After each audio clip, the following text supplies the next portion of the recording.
Nem toda herança é feita de ouro ou de glória. Algumas nascem da dor, do silêncio e do sangue. Eu sou Bianca Ferreira, curadora de histórias aqui no canal Locra. E hoje, convido você a entrar em um mundo onde segredos dormem sob a pele e o passado cobra seu preço. Prepare-se. Você está prestes a ouvir Herança de Sombras. Porque a verdade, ela corrói, ela condena e às vezes, ela mata. Capítulo de hoje, Silêncios que Falam. Os corredores estavam mergulhados em um silêncio estranho naquela hora da tarde, como se o castelo respirasse mais lentamente. A luz filtrava-se pelos vitrais opacos num tom suave e dourado, como se o dia estivesse se despedindo em sussurros. Sombras longas escorriam pelas paredes de pedra, acompanhando os passos hesitantes de Elian. Ele caminhava devagar com a caixa negra entre as mãos. A madeira parecia pulsar em seu toque, não de forma ameaçadora, mas viva. Curiosidade e receio se entrelaçavam em seu peito, numa dança silenciosa. Ao cruzar o pátio, folhas secas estalavam sob seus pés, sendo recolhidas por vassouras encantadas e pás que lutavam contra o gelo insistente. Seguiu pela trilha de pedras escuras que esquentavam com o frio, impedindo que a neve se acumulasse nelas. Cada passo o levava para mais longe da rotina e mais perto de algo que ele não sabia nomear. O chalé do clube surgiu entre as árvores, à margem do lago congelado, isolado como sempre. Um filete de luz morna escapava pelas janelas, lançando reflexos dançantes sobre a neve. Elian empurrou a porta de madeira, distraído, e quase recuou de imediato. Ali, sentadas no grande sofá diante da lareira, estavam Calista, enrolada em um cobertor escarlate, e uma garota que ele nunca tinha visto antes. A desconhecida segurava uma caneca fumegante com as duas mãos. Seus cabelos loiros eram curtos e desalinhados de forma sutil, como se o vento os tivesse moldado. A pele possuía um brilho tênue, dourado, quase como ouro polido à meia luz. Mas eram os olhos, grandes, cor de âmbar, tristes e calmos, que mais chamavam a atenção. Fixavam-se nas chamas como se vissem algo que ninguém mais conseguia enxergar. Ela era bonita, mas de um modo silencioso, discreto. Como uma carta esquecida entre as páginas de um livro antigo. Ah, olha quem resolveu dar as caras, disse Calista sem virar o rosto. Entra logo, Elian. Você está pingando gelo do casaco. Desculpa, eu achei que vocês, murmurou ele, sem saber bem se deveria entrar ou se afastar. Está tudo bem, respondeu ela com um sorriso breve. Senta. Não morde. Elian obedeceu, acomodando-se numa poltrona próxima, mas mantendo certa distância. Sentia-se como um intruso no momento que não lhe pertencia. A garota não o olhou de imediato, mas, após alguns segundos, ergueu os olhos e o observou com uma doçura que quase o fez desviar o olhar. Esse é o Elian, disse Calista. Elian, essa é a Liora. Segundo ano. Anda passando mais tempo na ala da enfermaria do que nas aulas, ultimamente. Prazer, disse Elian, tirando o casaco com cuidado e procurando um lugar seguro para a caixa. Igualmente, respondeu ela, com uma voz baixa, quase um sussurro, mas carregada de uma serenidade que parecia ferida. A conversa entre as duas retomou seu curso suave e íntimo. Elian não quis interromper. Ficou ali apenas ouvindo, como quem escuta uma canção antiga sendo tocada à distância. Até que, em um momento sutil, a voz de Liora se partiu. Uma inflexão, mínima, mas cheia de dor, chamou sua atenção. Eles tentaram purificar a energia, mas ela é mais antiga do que qualquer ritual comum. Houve uma pausa. Os dedos dela apertaram a caneca como se buscassem calor onde já não havia. É como se a alma dele estivesse presa, retida num espaço entre mundos. Ainda vive, mas não desperta. Elian ergueu os olhos. Quem? Perguntou, sem pensar. Liora o encarou, sem surpresa, como se soubesse que ele perguntaria. Meu irmão, disse. Estava em uma missão de escolta no norte. Foi atacado. Uma das criaturas não o feriu por fora, mas lançou uma energia que atingiu algo mais profundo, como uma praga dentro da alma. Desde então, ele está dormindo, como se algo o tivesse quebrado por dentro. Calista permanecia em silêncio ao lado dela, respeitosa. Elian, porém, sentia as peças se encaixando. Corrompido. Espírito danificado. Alma suspensa. Era exatamente o que Varros descrevera na aula. Os professores, os curandeiros, eles sabem o que é? Perguntou, mais sério agora. Liora abanou a cabeça lentamente. Seus olhos estavam marejados, mas ela não chorou. Falam em desalinhamento de mana, contaminação espiritual, interferência astral. Palavras vazias. Já tentaram de tudo: exorcismos, relicários, feitiços de purificação. Nada alcança ele. Fez uma pausa longa. Respirou fundo. Mas eu continuo aqui. Por quê? Ela o olhou. E naquele olhar havia algo vasto e definitivo. Porque não é sobre esperança, Elian. É sobre amor. E amor não desiste. Nem quando não faz sentido. O silêncio que se seguiu não era vazio. Era cheio demais. A lareira estalava. Safira cantarolava uma melodia antiga na cozinha. E Elian sentiu-se diferente. Menor. E ao mesmo tempo, imensamente maior. Como se tivesse ouvido algo que o transformaria. Calista foi quem quebrou o silêncio. Pode vir aqui quando quiser, Liora. O clube não é grande, mas é nosso. E graças a Safira, tem chocolate de verdade. Liora sorriu. Pequeno, mas verdadeiro. Obrigada. Acho que vou aceitar. Ela se levantou com delicadeza, trocou um último olhar com Elian e saiu acompanhada de Calista. Quando a porta se fechou atrás dela, Elian se voltou para a caixa. Calista não disse nada, virou-se com sua sobrancelha arqueada dizendo tudo. Ele apenas suspirou, devolvendo um sorriso fraco, como quem carrega algo que ainda não sabe nomear. O chalé do clube estava mergulhado em um silêncio reconfortante, apenas quebrado pelo estalar suave da lareira e o sussurro do vento contra as janelas embaçadas. O mundo lá fora parecia distante, quase irreal. Elian havia contado tudo, sobre a aula sombria de Varros, sobre a caixa negra entregue em mãos, sobre o nome do tio ecoando com um peso que não sabia explicar. E agora, a caixa estava ali, entre ele e Calista, repousando sobre o tapete como algo sagrado. Calista estava sentada de pernas cruzadas, as mãos aquecidas por uma caneca de chocolate com canela. O cheiro doce pairava no ar, mas havia uma tensão delicada, suspensa, como se até o calor do fogo esperasse o momento certo para tocar o que estava ali. Tem certeza de que quer abrir agora? Perguntou ela, com aquele olhar que misturava cuidado e uma curiosidade quase infantil.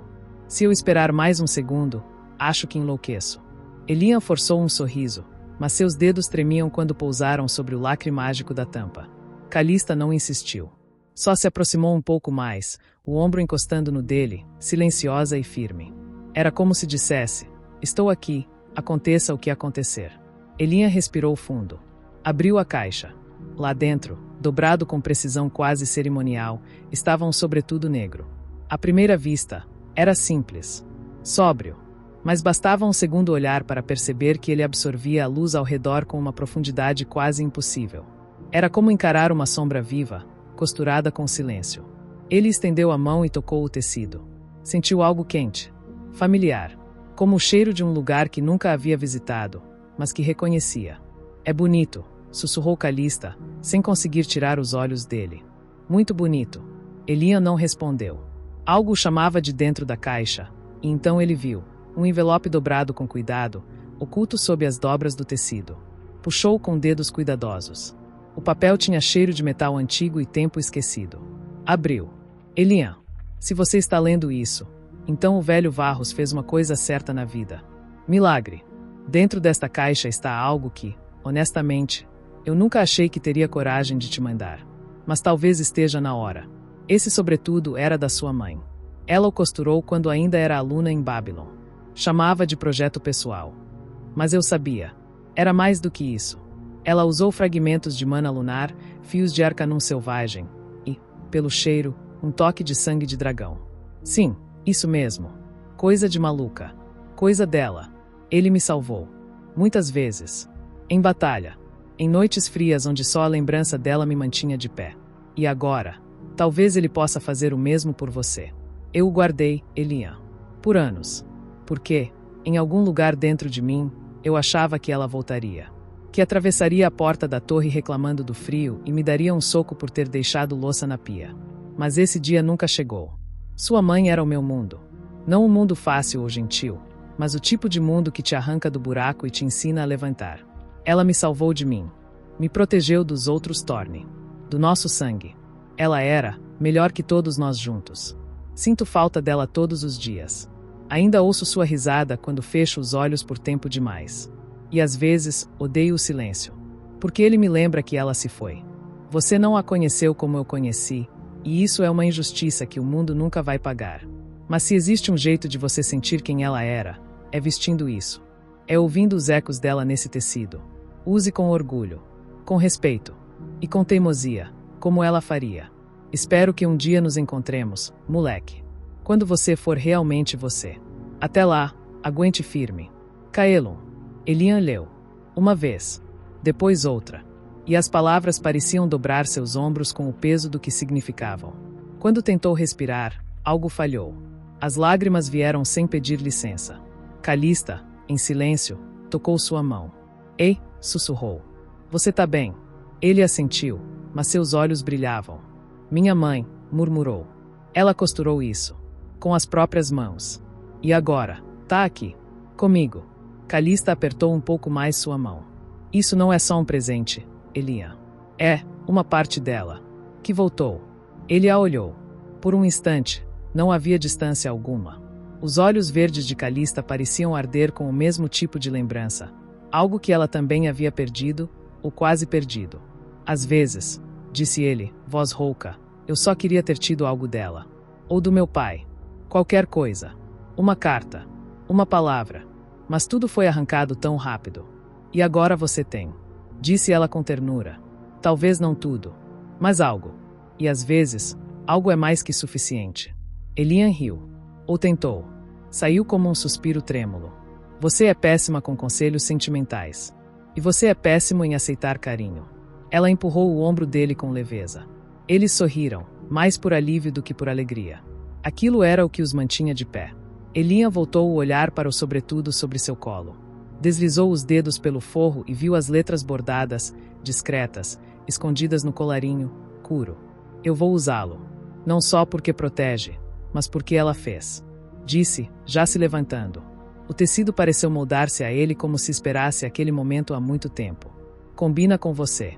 Agora sim, tá parecendo um arcantor de verdade, disse Calista, com um sorriso torto. Só falta um relicário. Um arcantor que esqueceu completamente da aula de anatomia mágica. O quê? Elian virou-se para o relógio encantado na parede. Droga. Tô atrasado. O velho Tarsen vai me transformar num cogumelo dessa vez. Ele já estava correndo para a porta quando Calista gritou. Elian, a carta. Ele parou. Olhou para trás. O sobretudo balançava como uma sombra viva. Voltou correndo e pegou a carta das mãos dela. Os dedos se tocaram. Ficaram assim por um segundo a mais do que o necessário. Obrigado. Por tudo. Disse ele, quase sem voz. E saiu. Correndo pela trilha de pedras escuras, o sobretudo ondulando como uma extensão de sua alma. Calista ficou na porta por um tempo. O vento puxava seus cabelos, mas ela não se importava. Havia algo no ar. Um sentimento que ela ainda não sabia nomear. Algo que só crescia, quando Elian estava por perto. Ela sorriu. E voltou para dentro. A noite descia sobre Babylon como um véu de veludo escuro e silencioso, engolindo as torres e os telhados nevados com lentidão cerimonial. As estrelas pareciam pálidas naquela noite, distantes, hesitantes, como se o próprio céu evitasse testemunhar o que o mundo sentia. Dentro do chalé do clube do quarto vazio, o fogo da lareira crepitava baixo, lançando reflexos âmbar sobre os livros empilhados, os tapetes grossos e as cortinas que dançavam com o vento. O silêncio ali não era oco. Era cheio, vivo, como se guardasse algo entre as brasas. Safira havia voltado para casa no mundo oculto. Jonas, depois de passar horas perseguindo um suposto espírito de esquilo com uma peneira encantada e um chapéu de papel alumínio, provavelmente dormia desmaiado em algum sofá da mansão dos Thorne. Só Elian e Calista permaneceram. Sozinhos. Ela estava sentada no chão, o corpo encolhido contra o sofá, os joelhos puxados até o peito. Um livro aberto descansava no colo, mas seus olhos estavam longe das palavras. Elian estava próximo, em uma poltrona coberta por uma manta que cheirava a pinho, café e alguma lembrança antiga. Entre eles, havia silêncio. Mas um silêncio confortável, íntimo, como quem já se entendia sem precisar de muito. Ele realmente fez isso. Elian perguntou, a voz suave, um riso se insinuando nos lábios. Calista ergueu uma sobrancelha, mas não conteve um leve sorriso. Ele desenhou olhos no boné para confundir a criatura, Elian, e tentou invocar um santuário usando biscoitos de mel como oferenda. Eu achei que o professor Weller fosse desmaiar de frustração. Elian riu, abafado. Jonas é único. Talvez ele seja o único entre nós que ainda acredita que pode consertar o mundo com imaginação. Ou talvez ele só aprendeu a esconder melhor as cicatrizes. Disse Calista, virando-se devagar, seus olhos verdes fixando-se nos dele. Elian hesitou. O calor da manta já não o alcançava. E você? Ela perguntou, a voz calma. Você consegue esconder? Ele respirou fundo. Por um segundo, pensou em mentir. Mas não conseguiu. Não, disse, e sua voz pareceu menor do que o espaço em que estavam. Calista fechou o livro devagar. O som das páginas se encontrando foi suave, como um gesto respeitoso. Ela não falou nada, apenas esperou, como só ela sabia fazer. Eu nunca contei isso para ninguém. Nem para Jonas. Nem pro meu avô. Começou Elian, os dedos apertando os cantos da manta. Mas você já deve ter notado, às vezes eu paro, fico olhando pro nada. Não é aleatório. É sempre o mesmo momento. Calista se aproximou um pouco mais, silenciosa, como se o chão soubesse onde seus pés pisavam. Sentou-se ao lado dele, no braço da poltrona, e o tocou levemente no ombro. Não como quem consola, mas como quem âncora. Elian engoliu em seco. Foi na estrada. Estávamos voltando de uma viagem. Meus pais, minha irmã, o carro. Eu lembro de tudo. O rádio tocava uma música boba dos anos 80. Eles riam. Era o som mais bonito que eu já ouvi. E, de repente, ele parou, sentindo a garganta fechar. Veio a névoa. E aquela coisa se movendo fora do carro. Como uma sombra viva. Depois, só gritos. E metal. E sangue. E a mão da minha mãe tentando alcançar alguém que já não estava lá. Calista apertou seu ombro. Ainda não disse nada. Eu fui lançado longe. Devia ter morrido. Juro que senti minha alma se apagar. Mas, ouvi a voz dela. Minha mãe. Como um sussurro vindo de dentro da terra. E então vi algo. Uma presença escura. A cicatriz. Ele levou os dedos ao rosto, onde o corte seguia como uma marca viva. Isso. Não é só uma marca. Eu sinto que ela é um elo. Um selo. Como se alguma coisa tivesse sido deixada aqui dentro de mim. Uma maldição. Ela murmurou. Ou um lembrete, ele respondeu. De tudo que eu perdi. E do que ainda não posso entender. Calista virou-se completamente para ele agora. Seu rosto estava próximo. Os olhos refletiam a lareira, como dois faróis tentando iluminar as sombras dele. Você carrega tanto, Elian. Tanto. E ainda acha que precisa aguentar tudo sozinho. Ele desviou o olhar. Mas ela não deixou que ele se perdesse. Colocou a mão sobre a dele. Segurou firme. Você não está sozinho. Disse com uma firmeza que não permitia contradição. Nem naquela noite. Nem agora. Nem em nenhuma outra. E não me importa quantos monstros você viu, eu tô aqui. Eu entendo. Elian a olhou. E por um instante, todo mundo pareceu se calar. Não havia lenda. Não havia guerra. Só o calor da mão dela na dele. O som do próprio coração batendo forte demais. Obrigado. Sussurrou. Calista sorriu. Mas foi um sorriso raro. Aquele tipo que só aparecia quando ela esquecia o orgulho, os livros, as defesas. Era ternura pura. Até se você me acordar no meio de uma tese sobre necroparasitismo arcano, eu vou estar aqui. Mesmo se eu não disser nada. Especialmente se não disser nada. Elian riu. Fraco. Mas foi um riso real. Calista se permitiu fechar os olhos por um instante, como se gravasse aquele som na memória. Às vezes, ele murmurou, eu só queria ter tido mais um minuto com eles. Só mais um. Para dizer que eu amava. Que eu sinto muito. Talvez eles saibam. Ela respondeu. Talvez o que importa seja que você continue tentando. E você está. Silêncio outra vez. Mas um silêncio cheio de promessas. Lá fora, a neve caía como cinzas de estrelas antigas. Dentro do chalé, dois jovens dividiam o mesmo espaço, a mesma dor, o mesmo silêncio. Elian encostou levemente a cabeça no ombro dela. Calista não se moveu. Apenas fechou os olhos. E ficou ali com ele. Firme. Presente. Silenciosa. Como uma promessa que não precisava ser dita. O silêncio entre eles permanecia, denso e confortável. O crepitar da lareira era o único som. Uma melodia quente e viva que preenchia o chalé como um cobertor contra o mundo lá fora. A neve caía devagar, em flocos pesados, cobrindo o lago e o vale como um véu branco e silencioso. O luar pálido fazia o gelo brilhar com um tom quase espectral. Elian permanecia imóvel, o olhar perdido nas chamas.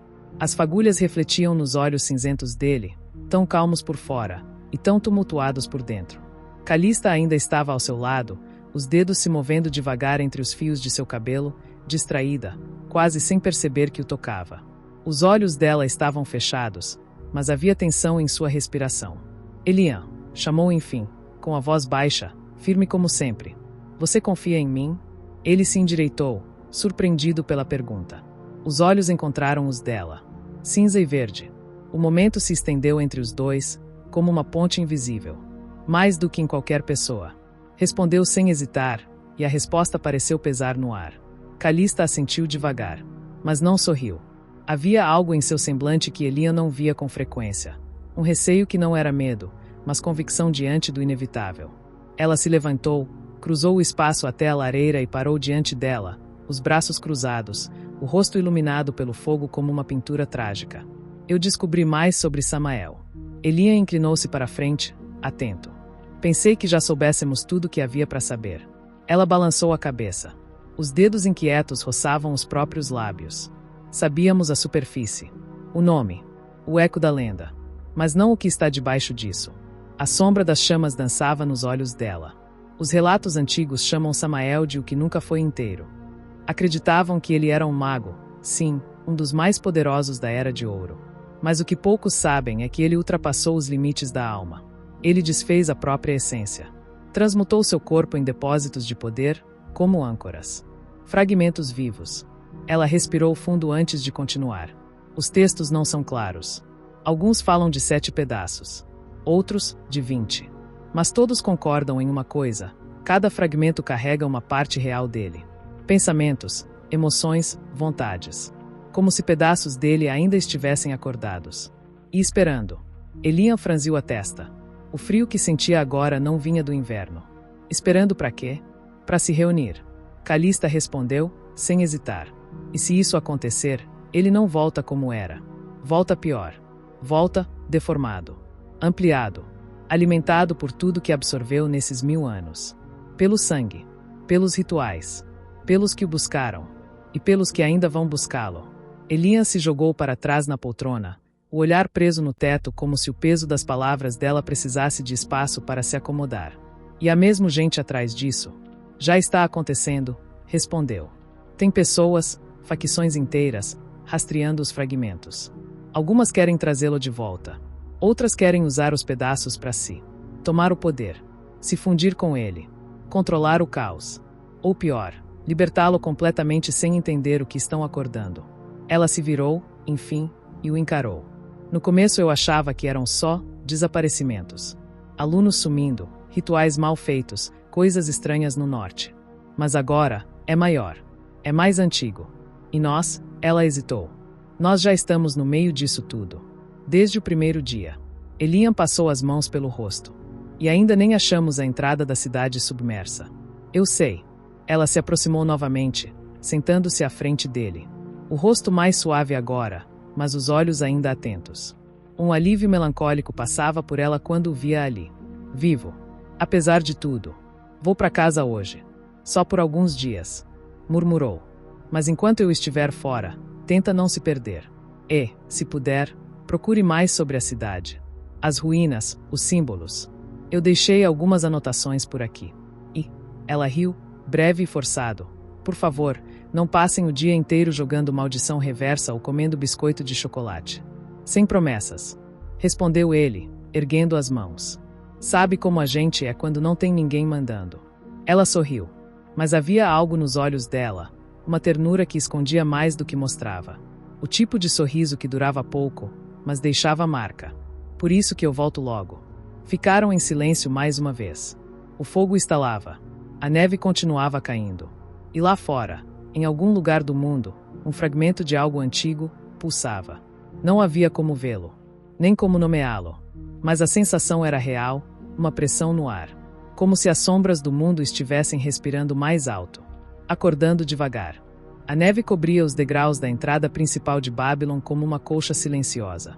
O céu, pesado e pálido, parecia prender o mundo num suspiro gelado. Elian andava ao lado de Calista, as mãos ocupadas com uma mala azul marinho e uma bolsa de tecido recheada de livros que ela jurava que não ia usar, mas levava mesmo assim. Você tem certeza que não quer que eu encolha isso com magia? Perguntou ele, ofegante, enquanto lutava contra o peso inesperado. Se você encolher meus livros e eles amassarem, eu vou enfiar essa varinha onde o sol não brilha. Respondeu Calista com a naturalidade de quem já tinha dito aquilo antes. Elian soltou uma risada. Que delicadeza. Quase me fez esquecer que você é uma dama. Ela lançou-lhe um olhar de soslaio, os olhos verdes brilhando por entre o cachecol escuro enrolado até o nariz. Mesmo assim, ele percebeu, havia cansaço ali. Não físico, mas aquele tipo que se instala nos ossos quando o mundo começa a mudar ao seu redor. O táxi os aguardava próximo aos portões externos, motor zumbindo preguiçosamente, o para-brisa já tomado pela neve. O motorista dormia, roncando de boca aberta, com um copo de café equilibrado na barriga. Elian colocou a mala no porta-malas e segurou a porta aberta para ela. Promete que vai me contar se descobrir algo? Perguntou Calista, a voz abafada pelo cachecol, mas firme. Se você prometer sobreviver ao seu inferno pessoal de arroz com uvas passas. Ela fez uma careta dramática, revirando os olhos. Uvas passas são um crime culinário. E, para piorar, meu tio sempre aparece com uma farofa verde-vômito que ninguém tem coragem de perguntar do que é feita. Elian riu alto. Ah, o glamour da vida não mágica. Você não faz ideia, disse ela, já se acomodando no banco de trás. Imagina 15 pessoas berrando umas com as outras, 4 crianças correndo com panelas na cabeça, minha avó gritando que o forno está possuído e meu pai tentando acender fogos de artifício no quintal com um fósforo. Isso em plena luz do dia. Parece legal, murmurou Elian, com um sorriso sincero. Pior que é, disse ela, dando de ombros com carinho. O motor ronronou baixinho. O carro começou a se mover, mas Calista se virou na última hora, abrindo levemente a janela para que sua voz escapasse com o ar frio. Cuide-se, Thorne, disse ela, com um daqueles sorrisos largos que pareciam mais um raio de verão em pleno inverno. E, por favor, não faça nada que eu faria. Então quer dizer que eu posso fazer qualquer coisa? Ela riu, a risada misturada ao vento, e fechou a janela com um aceno breve. O táxi deslizou pela trilha coberta de neve, deixando marcas leves que logo seriam apagadas pela tempestade que se aproximava. Elian ficou ali por mais tempo do que precisava. As mãos nos bolsos. O vento brincando com as pontas do cachecol. Observando o carro sumir na curva da estrada, como se parte dele tivesse ido junto. Ele não diria isso em voz alta, não ainda, mas já sentia falta dela. E talvez, só talvez, ela soubesse disso. Elian permaneceu por mais alguns segundos em frente ao portão de ferro, o cachecol puxado até o nariz, o frio mordendo as bochechas. O vento cortava como navalha, mas ele mal sentia. Estava imerso em pensamentos, em Calista, nas promessas não ditas, no mundo prestes a ruir. Preciso de um chocolate quente, murmurou, enfiando as mãos nos bolsos. Droga, deixei o sobretudo no chalé. Deu o primeiro passo pelo arco de pedra negra que levava à trilha da mansão dos Thorne. A neve atrás dele se moveu. Rápido demais. Silencioso demais. Não houve aviso. Nem tempo de reação. Algo brutal atingiu suas costas com a força de um trem descarrilado. Elian foi lançado contra o chão, o impacto rasgando as palmas de suas mãos contra os cascalhos congelados. Tossiu, o ar escapando dos pulmões em um jato seco. Tentou rolar, mas a dor o pegou antes. Virou-se, a respiração falha, e viu. Uma criatura emergia da neblina como uma ferida aberta no mundo. Era feita de sombras coalhadas, ossos retorcidos e brasas acesas no vazio. Tinha o contorno de algo que um dia talvez fora humano, mas não era mais. Uma máscara rachada cobria o rosto. Dela saía uma voz arranhada, sussurrando como 1000 vozes sobrepostas. Você não deveria estar vivo, ela rosnou. Era para ter sido enterrado com sua família. Frágil. Fracassado. Incompleto. Elian tentou se erguer. Sentiu algo quente escorrer pelas costas. Sangue. Muito. As roupas encharcadas. As garras da criatura reluziam como vidro negro forjado em miasma. E quando ela investiu, rasgando seus braços com cortes profundos, Elian gritou. Uma dor seca. Uma raiva muda. Ainda assim, ergueu os antebraços em defesa. Foi inútil. O monstro o agarrou pelos ombros e o arremessou contra uma árvore. O tronco cedeu com um estalo. A neve se tingiu de vermelho. Elian caiu de joelhos. Isso é o fim. Disse a criatura. O mundo não precisa de mais um herdeiro quebrado. Só de silêncio. Ela ergueu as garras para o golpe final. Foi quando veio a luz. Um ponto carmesim cortou o ar, do tamanho de uma bala, e atravessou o ombro da criatura com precisão absurda. A carne se abriu em fogo. A criatura urrou. E então, ouviu-se a voz. Ei, lixo ambulante! Soou uma voz feminina, entediada, arrastada. Tira as mãos do meu sobrinho. Passos pesados ecoaram na trilha. Elian ergueu os olhos turvos. E viu ela. Uma mulher esbelta e de pura presença. Cabelos negros como o breu, caindo em camadas longas até a cintura, com mechas vermelhas. O rosto era uma mistura de beleza brutal e cicatrizes. A armadura leve e gasta cobria parte do corpo, mas deixava expostos os braços, tatuados com runas ardentes que pulsavam em vermelho vivo. Um manto rasgado de couro escuro tremulava atrás dela como se tivesse vida própria. Seus olhos, vermelhos como carvão em brasa, estavam semicerrados num tédio quase cômico. Em seu rosto reside uma marca, um conjunto triplo de cicatrizes paralelas e lineares que passam verticalmente em um ângulo sobre seu olho esquerdo. Um charuto descansava no canto da boca. Você deve ser o tipo de escória que rasteja por esgotos tentando parecer uma maldição ancestral. Disse, a voz baixa, preguiçosa, quase divertida. Mas no fundo, você só fede. E ainda por cima, tem péssimo timing. A criatura berrou, investindo como uma fera descontrolada. Ela não recuou. Ela só deu um passo para o lado. Fez um gesto com a mão, um estalo de dedo em forma de arminha. E então disparou. Uma lança de fogo líquido irrompeu do gesto, rasgando o ar como uma bala feita de sol e morte. O impacto atingiu a criatura no peito. O urro que veio a seguir era mais do que dor. Era desespero ancestral. O corpo deformado explodiu em brasas espirituais, transformando-se em fumaça e ossos ocos que evaporaram no ar como se nunca tivessem existido. O silêncio voltou. Elian arfava no chão, as roupas em frangalhos, a neve tingida de vermelho ao seu redor. Mas não sentia medo. Apenas admiração atônita. Aquilo era magia de fogo. E não qualquer uma, mas de um nível avassalador. Ao contrário da magia de gelo, que possui um limite natural imposto pelo zero absoluto, o fogo não conhece fronteiras. Sua temperatura pode crescer indefinidamente. É justamente esse potencial ilimitado que atrai tantos magos para o caminho das chamas. No entanto, poucos, mesmo entre os mais talentosos, conseguem romper a barreira dos 1000 graus. E ainda assim, a magia de fogo é considerada a mais destrutiva de todas, porque a imensa maioria das substâncias, tanto no mundo humano quanto no oculto, simplesmente não sobrevive a essa temperatura. Morgana se aproximou, os passos pesando como sinos de guerra. Abaixou-se, tirando o charuto do bolso.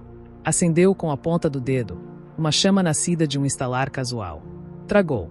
Soprou devagar. Elian, né? Disse, os olhos avaliando-o. Você tem o olhar da sua mãe. E a teimosia do seu avô. Péssima combinação. Ele tentou falar, mas gemeu de dor. Morgana estendeu a mão para ele. Ela o puxou como se ele não pesasse nada. Quem é você? Ele murmurou, os olhos semicerrados. Ela sorriu de canto. Sou sua tia, querido. Piscou. Mas pode me chamar de Morgana. Ou, se preferir, aquela que salvou sua vida com um estilo absurdo. Elian desmaiou. O corpo cedeu. Morgana o segurou pelo colarinho antes que ele caísse na neve. O charuto ainda firme nos lábios. A fumaça serpenteava ao redor dela como um dragão adormecido. Ela olhou ao redor. As sombras da floresta sussurravam. Algo mais viria. Vai ser uma longa conversa. Murmurou. E então, sumiu com ele na direção da mansão, deixando apenas pegadas flamejantes derretendo a neve por onde passava. Obrigada por me acompanhar até aqui. Sua presença torna essa jornada ainda mais mágica. Se esta história tocou você de alguma forma, não esqueça, curta, compartilhe com quem ama narrativas intensas e emocionantes e inscreva-se no canal para não perder nenhum capítulo. Ative o sininho, o mundo oculto nem sempre avisa quando está prestes a se revelar. Eu sou Bianca Ferreira e estarei te esperando no próximo capítulo de Herança de Sombras aqui no canal Locra. Até lá, cuide-se bem. E lembre-se, algumas sombras não querem apenas assustar, elas querem ser vistas. Cada encontro tem um propósito. E o nosso ainda está só começando. Nos vemos em breve.